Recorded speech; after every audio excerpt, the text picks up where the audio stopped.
Greetings, Zimbabwe, Africa, and the world. Welcome to In Conversation with Trevor, brought to you by Titan Law.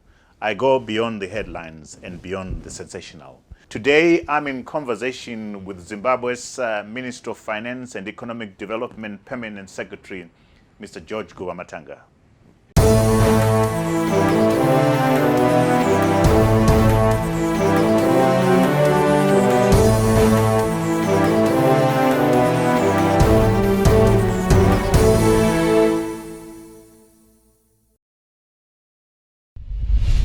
Permanent Secretary George Guvamatanga, thank you so much for coming in Conversation with Trevor.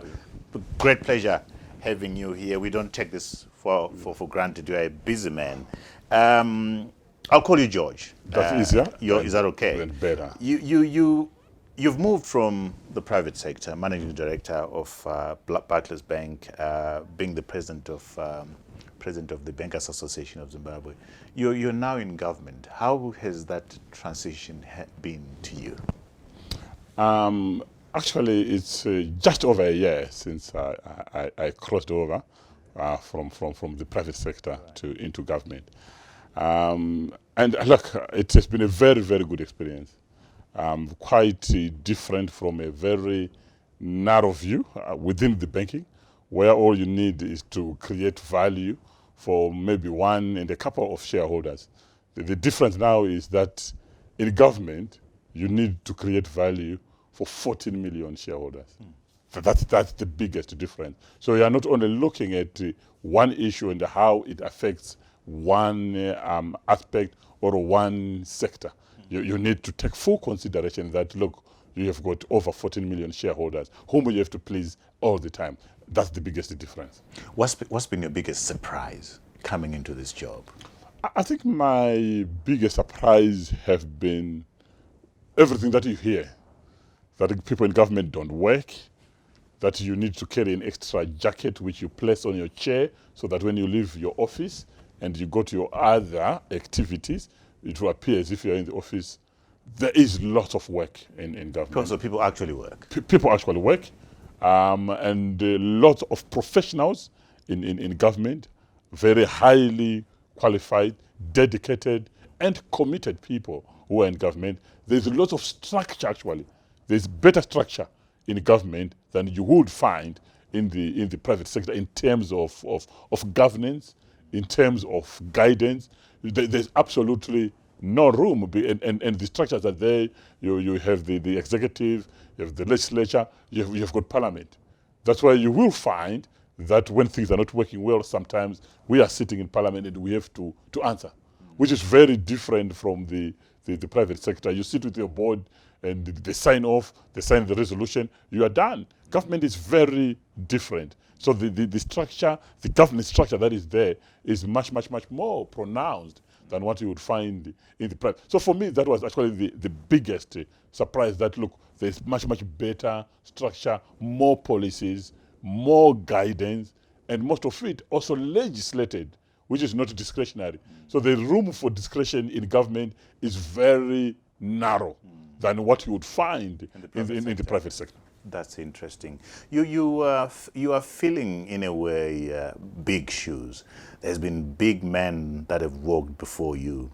The late Charles Kawadza, the late Elisha Mshaikara. These were men that were feared, that were bigger than life.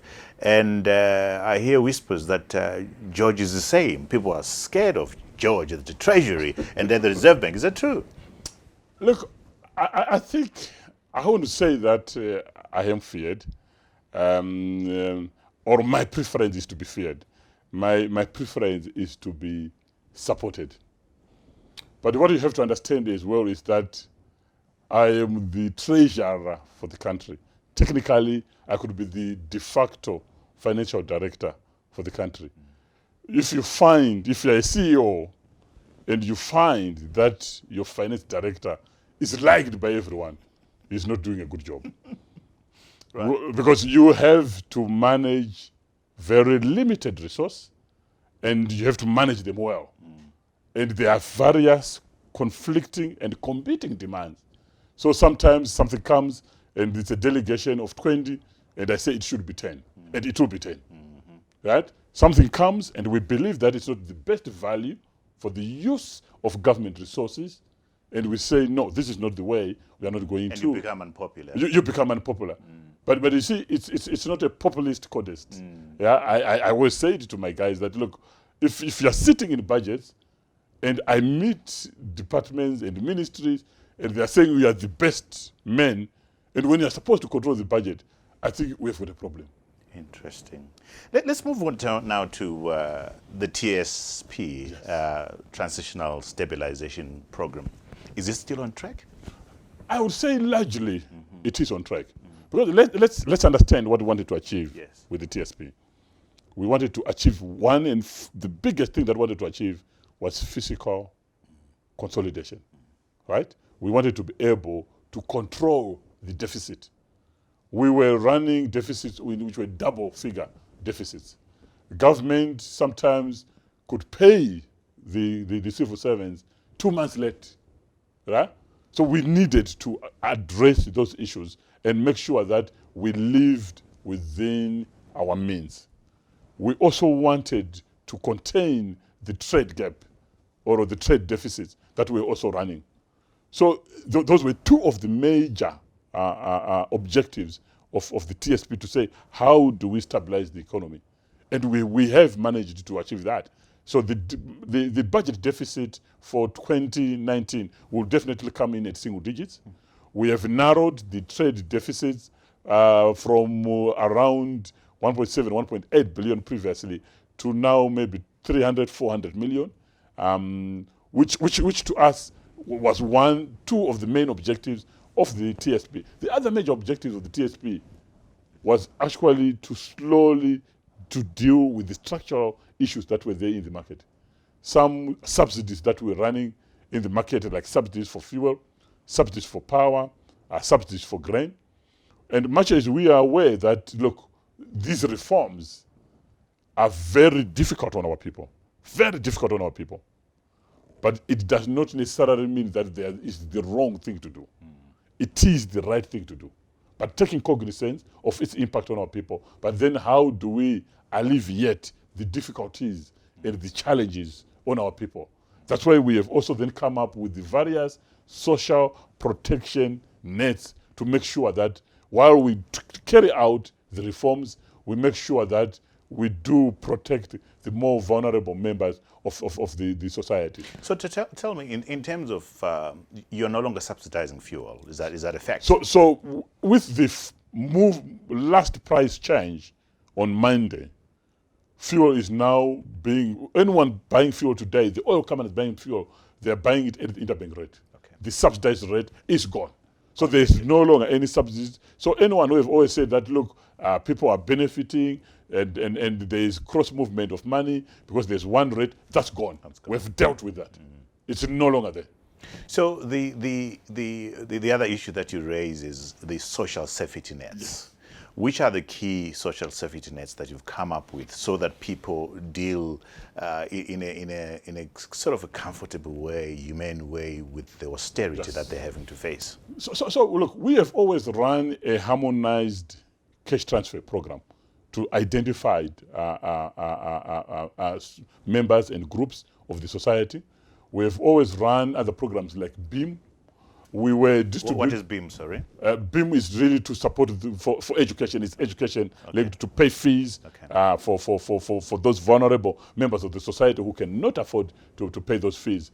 But in the past, we used to run into areas we could not pay, but we've made sure that given the difficulties that we are facing now, that the spend on the social side is always met, all the time.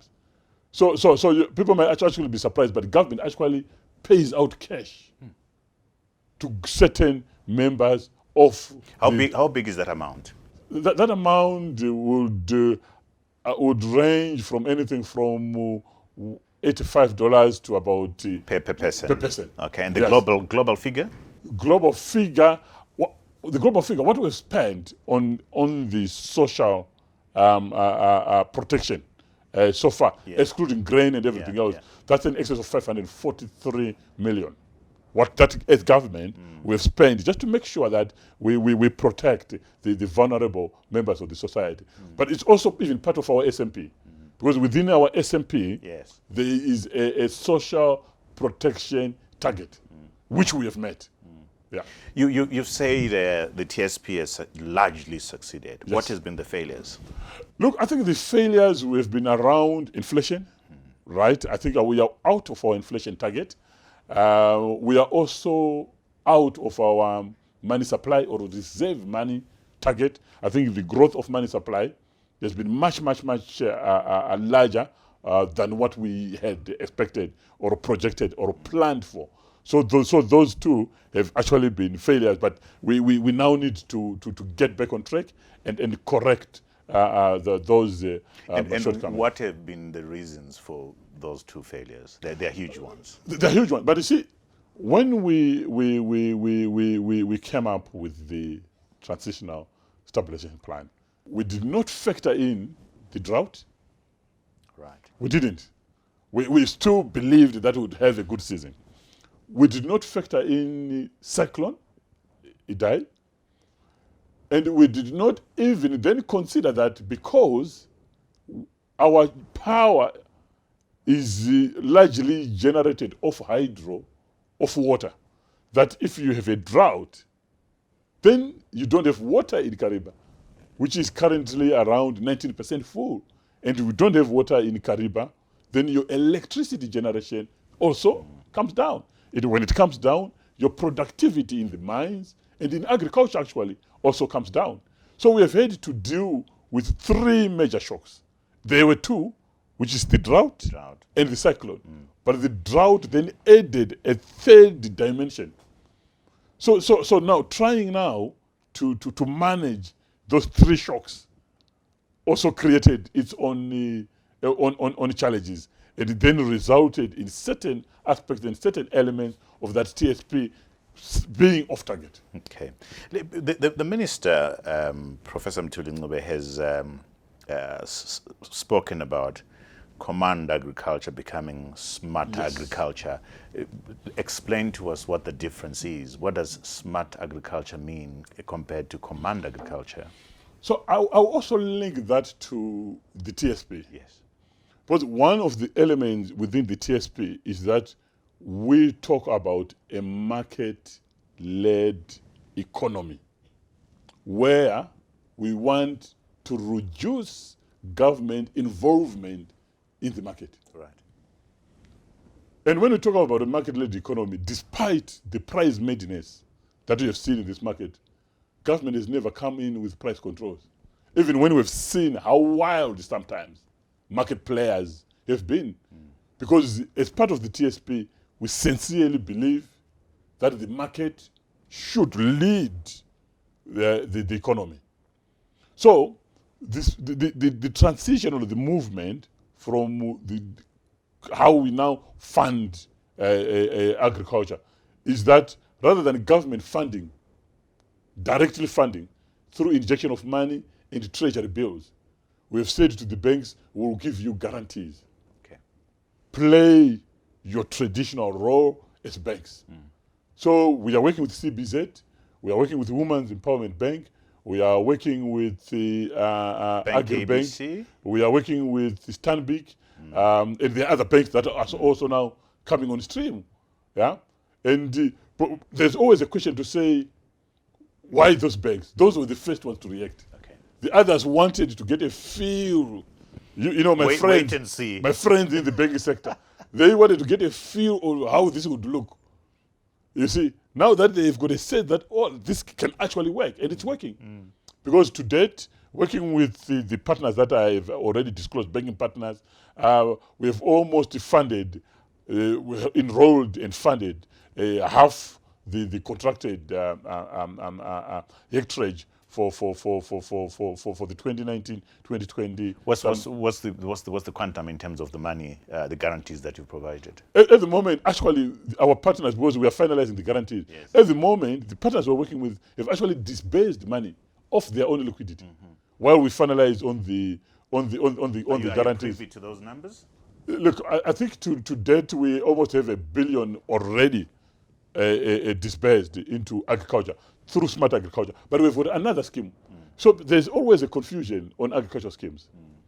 We've got the smart agriculture, the previously command agriculture, right? Where people actually borrow and have to repay. Okay. And they do repay. I was looking at the numbers for the 2018-2019 season. We've actually had the highest repayments. Wow. Despite the fact that we've had a drought, but I will explain why anyway. We have already received about 105, 120 million of repayments from last season. What percentage is that of the total? Of the total disbursements, that would be roughly be 20-25%. Okay. As a banker, look, 25% is too good enough. Yeah. But look, it's better than nothing. So it's not a free scheme. People repay, and there's now an understanding. But why did people repay faster this season? Because now we've moved to the banks. Banks do not lend money to people who don't pay. Right. So I think all the farmers then, and any farmer had to make a call and say, do I get labeled a defaulting farmer and be unable to access funding from the participating banks, or I pay whatever I owe now and be able to access a bigger loan and get back into the field for the 2019-2020 agriculture season. So clarify this to us. Is the traditional command agriculture dead? Traditional command agriculture is dead. It's gone. No politicians behind the scenes? You can't. Look, there's no way you can actually come in as a politician. Okay. There's no way, because for you to be able to access the inputs, you have to go to any of the participating partners and open an account, be credit rated, right? Then you are given a voucher, which is being actually improved, an electronic voucher. And that's what you take, where you pick up the inputs. So you cannot go as a politician, right, to the distributing points and say, I am Mr. Guvamatanga, I'm the secretary, I need money. I need fuel, I need fertilizer. You need to have a voucher, and you need to have signed there. So it's very easy for us now to reconcile. So we'll reconcile the inputs distributed against the voucher. There's no room in that process for anyone to go and say, can I have a ton or a truck full of inputs? You can't access them because you need the voucher. So command agriculture is dead, I ask again. Command agriculture in its traditional form, as we said in the TSP and in our budget, is gone. Okay. Let's move on, PEMSEC, to how much, the numbers have been bandied all over. 200 million, 300 million, 500 million US dollars. How much has been dispersed, released towards command agriculture, the traditional one, under your watch? See, under my watch, I came in and there was an outstanding amount from the previous season, which was around 170 million. Okay. That's what I signed off and was paid. But let me explain to you. Since inception in 2016, the total for command maize, wheat, and soya from 2016 to the 2018-2019 season is just over 900 million. Okay. So when people come here and sit and send in numbers of 3 billion, I don't know where they're getting that number from. Okay. It's not more than $1 billion since inception. We have got another program which targets the vulnerable members, where they get 20 kgs of seed, 50 kgs of fertilizer, a little bit of chemicals, which is called the vulnerable input scheme. That one is different from command, because command you have to repay. Vulnerable, we are targeting the people in deep rural areas, where we give them so that they have food security. That is also run from 2016 up to 2019. And how much is that? That has been just over 600 million since inception. Okay. Right? And for this season, actually, we have actually contracted for over 200 million for that scheme. Who handles that amount? Is it treasury? You've contracted a company to disperse the money, the seeds to the vulnerable people? So in terms of the contracting and the technical aspect, obviously we've got experts in the Ministry of Agriculture. Okay. Then they come to Treasury for funding. Okay. Then we fund. But when we fund, it's through the ministry. That's how government works. So you take the money to the ministry, who then make sure that in terms of the contract that they've signed with the various suppliers, then they paid it out. And I know there's always a name that is thrown and bundled again on all these schemes. Secunda does not participate in the presidential input scheme in any way or form. That is actually contracted to 3 different companies. And within the presidential input scheme, there is cotton as well there, which is actually the bigger part of the presidential input scheme. And that is normally actually managed by Cotton Company of Zimbabwe. So we had the U.S. ambassador here. Yes.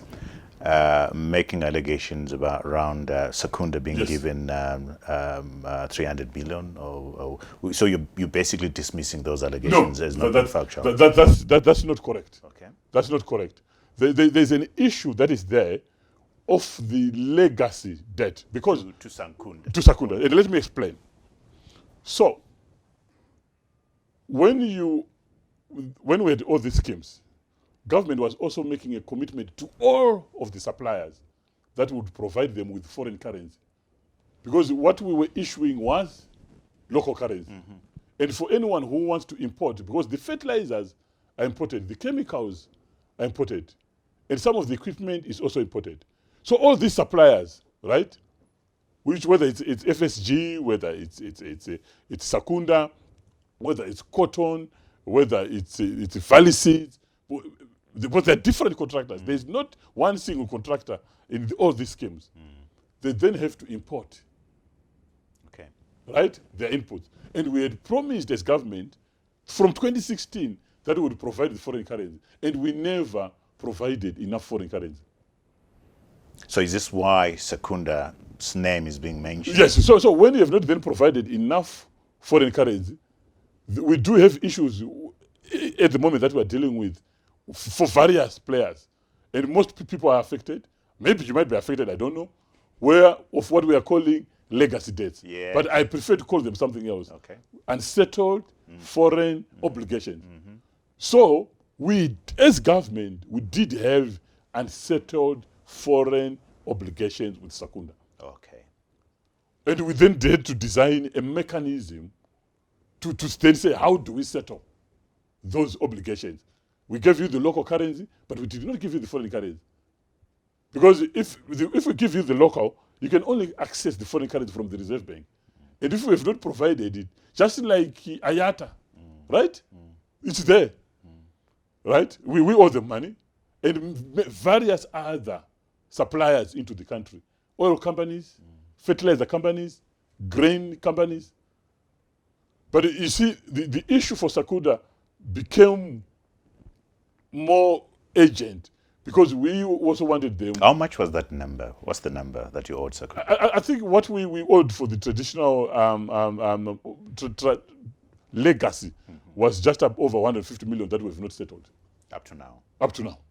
Okay. Yeah. So we gave them the local, but we have not given them 150 million, which they had to use their own resources and their own bankers to fund. So their bankers were now coming to them and saying, we are not giving you inputs for 2019. We are not giving you fuel because with their partners also, they are also a supplier of fuel. And that was actually going to create a gridlock. So we had to find a mechanism of bridging while we finalize on the overall legacy debt issue with them. Okay. Let's move on now. Thank you for clarifying the issues around Secunda. Let's move on now to the spectacular collapse of the local currency end of August and September. What's your understanding of what caused that? Look, there are various reasons which would actually cause a currency to collapse. But let me give you facts and figures. As we speak today, we sit with over 650 million US dollars in FCA accounts. The money is here, 650 million.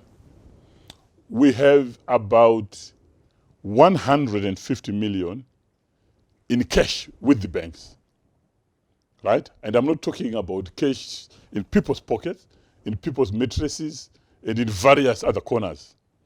So we are already on 800 million.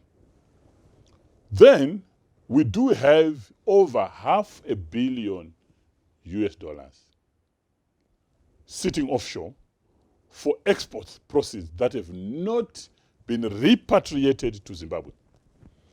If you check the trends, you would see that ordinarily we normally sit with 200 million because that's an acceptable number. As you export, the money is coming in, but 500 million starts to show you of a developing trend, right? So in total, officially, we are sitting with 1.3 billion. That should have come into the market, but it's being held for one reason or another. So when you now start to be holding that money, to increase what you're holding, it means what you're feeding into the market is reduced. And when you reduce supply and there is demand, then the rate will go up. And let me explain another phenomenon. Traditionally, even when we were in our best years, Zimbabwe currency always moves in October and November. In fact, when I was a trader in the bank, that's how I used to make money, because I would create my cash flow so that October, November, December, that's when all my cash flows would actually come through. Yeah? Because what happens is that you then have your tobacco, which is one of the major sources of foreign currency in the country, drying up.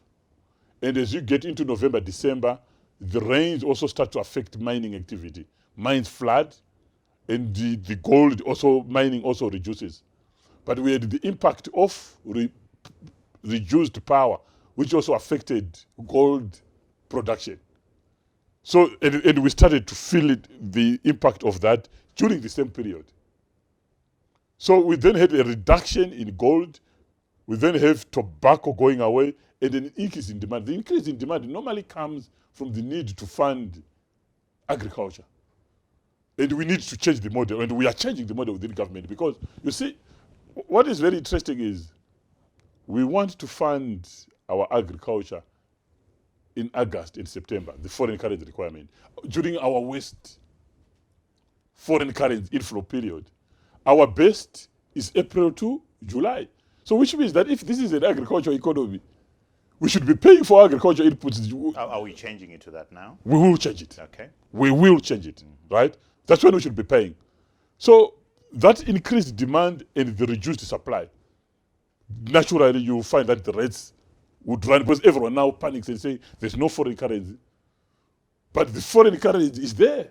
So what you're saying is, again, so we saw after that the Reserve Bank freezing certain accounts, Sakunda being one of them. The impression given being that these were the entities that were playing the market. Is that a fact? Look, the central bank will always deal with within normal banking systems. If there is increased activity in an account, right, you would normally want to see what is happening within that particular account. And there were several accounts that were frozen by the Reserve Bank. But the freezing of an account does not necessarily mean that there's a problem, right? Every day, all the banks in this country report to Reserve Bank. Okay. Every day, all the transactions, anything that you consider to be suspicious, abnormal, yeah. And every bank now, and as part of the regulation, is supposed to have someone called an anti-money laundering reporting officer. It's a requirement for each and every bank. And I'm quite sure that we will soon be requesting that even the mobile operators have an anti-money laundering reporting officer. We have seen the volumes that are also occurring there. So their duty is to simply say... Is there anything concrete happening with the mobile payment system and the monitoring of them to ensure that there is no money laundering and so forth? Is there a concrete bill that's coming up? That's why I'm saying that we are now also considering having anti-money laundering reporting officers within the mobile network operators, because the activity there is also increased, and we need to make sure that there's monitoring. So when and these things happen from time to time, but they are never reported. So the accounts that were frozen, we have frozen many accounts before. Okay. So your answer basically is that these guys were not playing the market. No, they were not playing the market.